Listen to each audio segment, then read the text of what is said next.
Hello guys, welcome back to my channel. So in today's video we are going to see how you can use named routes in Flutter. So this will be a very basic video. So let's get started. So as you can see we have our material app and I have created two routes, which is our first route and second route. These are the two screens that we are going to use. So let's start. First, what you can do is inside material app you have option called initial route. So here what you can do is you can declare your initial route that you want to be, which will be in the form of string. So by default your initial route is this slash forward slash. So as you can see, this is your default initial route, and inside routes you can declare your routes. So for the demo we'll also declare our initial route. We'll remove this const, and for our initial route we'll have our context and we'll simply return our first route. Okay, so let's just save the app. So I will hot restart our application so that our initial route will get initialized. So as you can see, now our app is getting restarted, and now here we have our first route.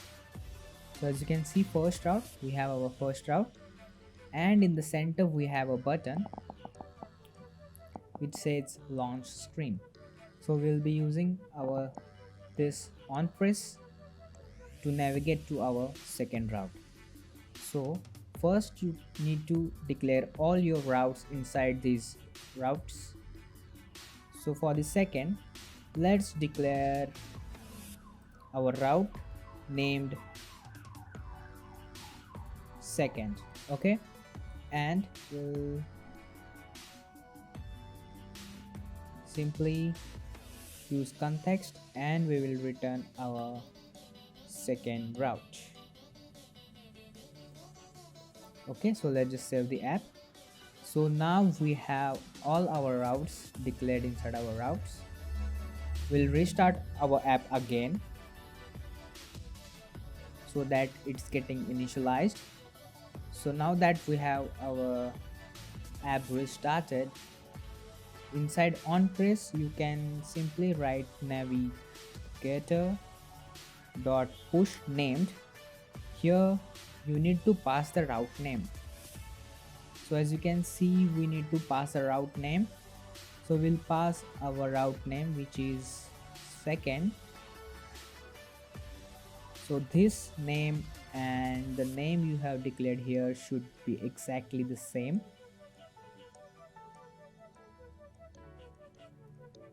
Okay, so now let's press our button and see.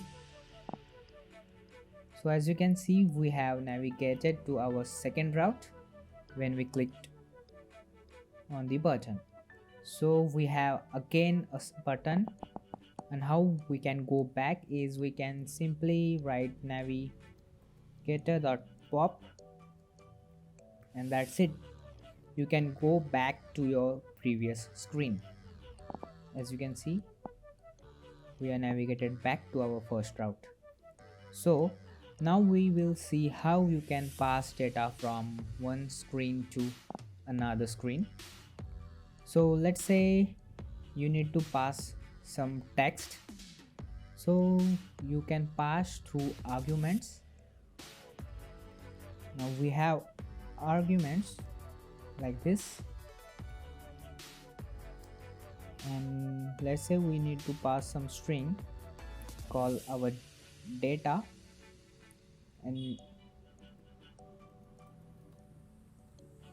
we have to pass this data in the form of string. Okay, so now we have wrote our data in the arguments, and on the second route, that is here, what you can do is inside build you can final your args model route dot of context dot settings dot your arguments.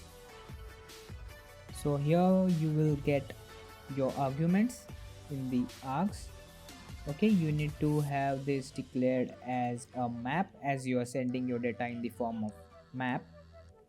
So now that we have our this value, we can have our text inside here. Let's suppose we'll have our arguments here. We'll remove the const, and we had given in the form of key value, and our key was data. So we'll simply use like this. Okay, so now as you can see, we were already in the route 2, so it's showing us the errors.